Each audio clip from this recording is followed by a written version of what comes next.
wharves and boats, eh? Everybody thinks they're a sailor. So welcome to our new blog, which is about the logistics of location shooting. We've been travelling pretty much the length and breadth of New Zealand shooting locations for The Hobbit. It's been great to get outside. It's been great to get that texture of Middle-earth into the movie. After many, many weeks of shooting in the studio, we've established our characters, we've established our story, and it was finally time to get on the road and establish the landscapes of Middle-earth.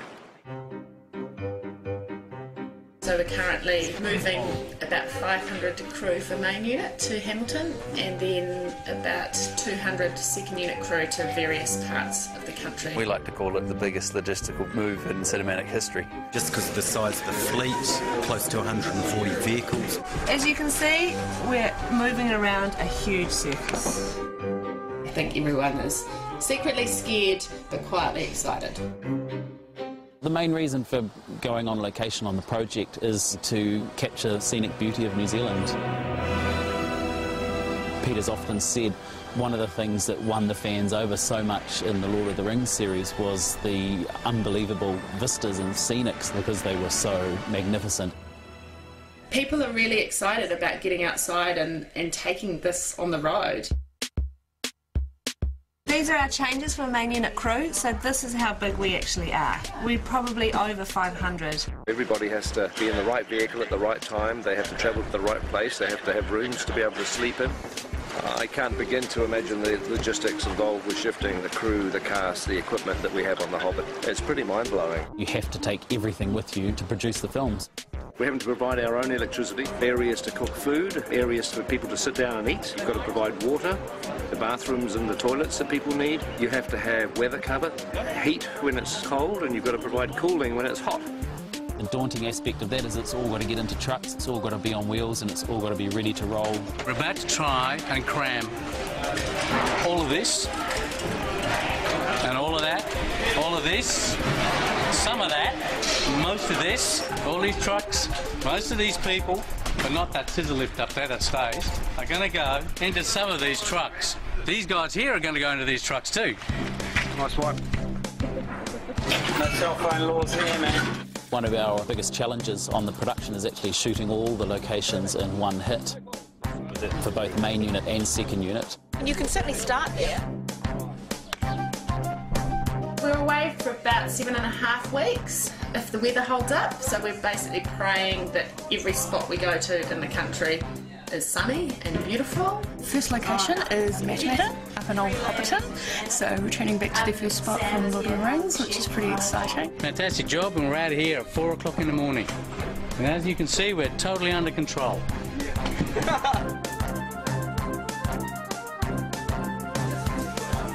Why aren't you helping? I've got to carry this. We're going to some of the remotest locations of New Zealand, and if there's one thing Grips can't live without, that's the latte, soy. That's right.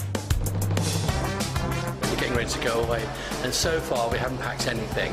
And tomorrow is our last day with 30-odd Hobbits doing a big scene against green screen for Hobbiton. This is my Louis Hobbit, my Sonny Hobbit. So we need the largest team on, because we've also got to try and pack. And then they're going to say, where did you pack it, because they'll need it? Where's that wig? Did you put it away? No, we've got to put it on his head now. And we'll all be here till midnight trying to load up the buses because they leave at 4 o'clock in the morning. Be sure to pack scotch, tequila, Wine and beer. A heap of plants. 3 razor blades. 60 kilos of toilet paper. A few artificial trees. Socks. and some Jägermeister. Last day Wellington, so everything needs to move. We've got a stock truck coming in to take our 49 mixed-age sheep, 15 chickens, 9 goats, 5 3-year-old steers, 4 pheasants, 2 Muscovy ducks. We've also got Michael Jackson, the walking chicken, on the lead. We're just going to take you through, get your contracts done. We've got lunch packed for you to take on the road. So just follow me. Oh, your keys are in it? Keys are in it.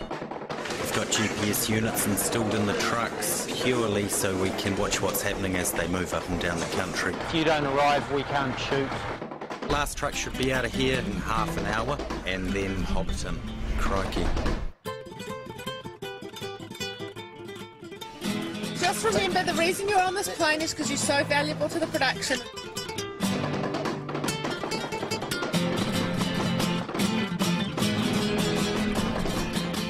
Our main unit had over 100 units on wheels that were travelling to the first location. That was quite a feat in itself, just having that amount of drivers on the road. It's all about arrows, it's all about maths and directions.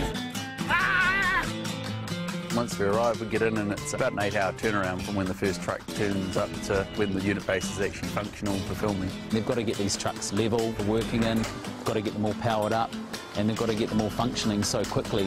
Prosthetics, makeup, costume, catering. It's not just a case of a small crew going into very out-of-the-way places. We're literally occupying the space of a football field. I think it's actually 2 football fields. We moved 7,000 cubic metres of dirt to accommodate everything that goes with making a film of this size with this many people involved. It's very much a mini city. To everyone's amazement, you know, they went home on Friday night in Wellington, turned up to work here on Monday morning and everything's here, parked up in order and looking good and working.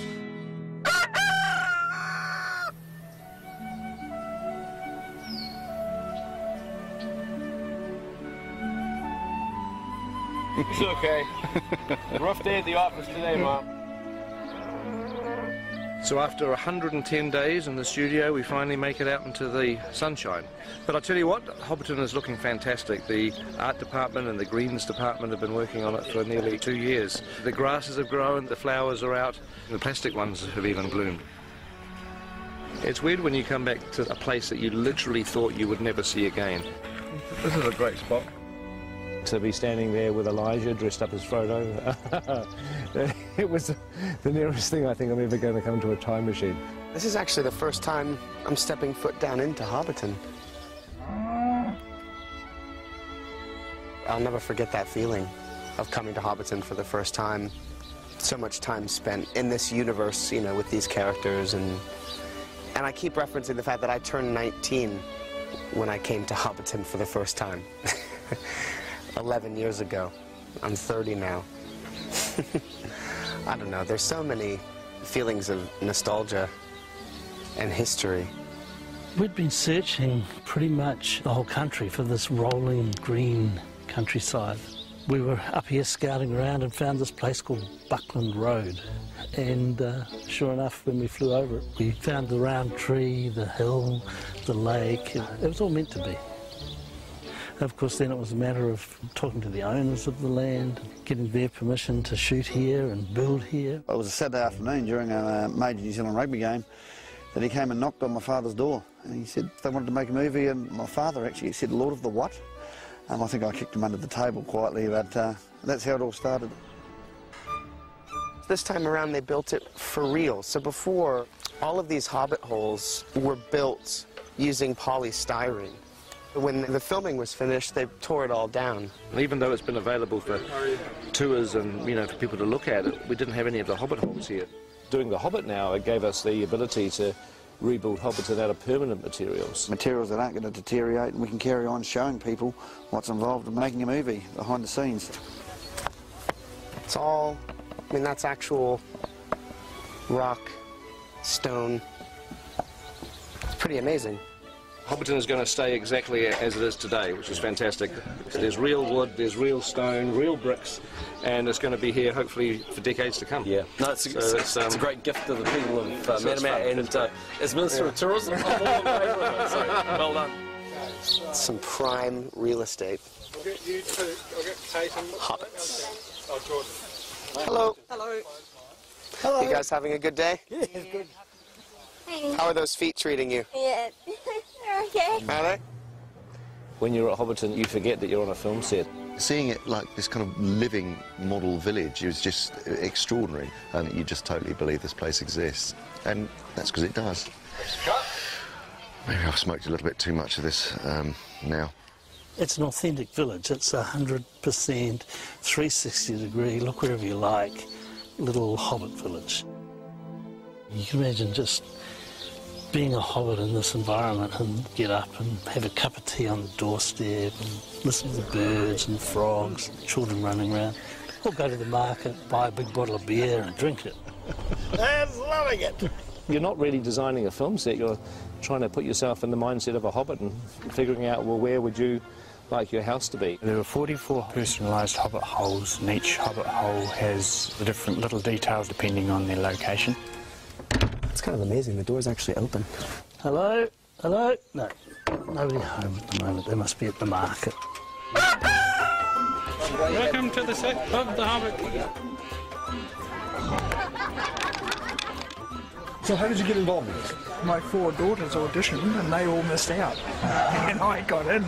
So I wasn't a popular father at that point. You guys are up for stealing, aren't you? Yeah. Oh, hell yeah, good. Big bad hobbits. Check this out. Oh yeah. I'd like to get a nice comb over. Is this going to be in the movie? Yeah, we can cut that. That's fantastic. We've got that. So we've just finished our first week on location. Get out. But, you know, I just wish I could move into one of these hobbit holes. I mean, this would be an absolutely idyllic place to live. It really would. This is the sort of place that I would very happily retire to. In fact, might think about it tonight or the next day. It would be good retiring here. That would be quite nice. Bye-bye. I hope you enjoyed the first part of our location blog. The second part will be ready very early in the new year. And in the meantime, we've just shot the last shot for The Hobbit in 2011. So it only remains to do one last thing, which is to wish you all a Merry Christmas! Merry Christmas! Champagne! Very good.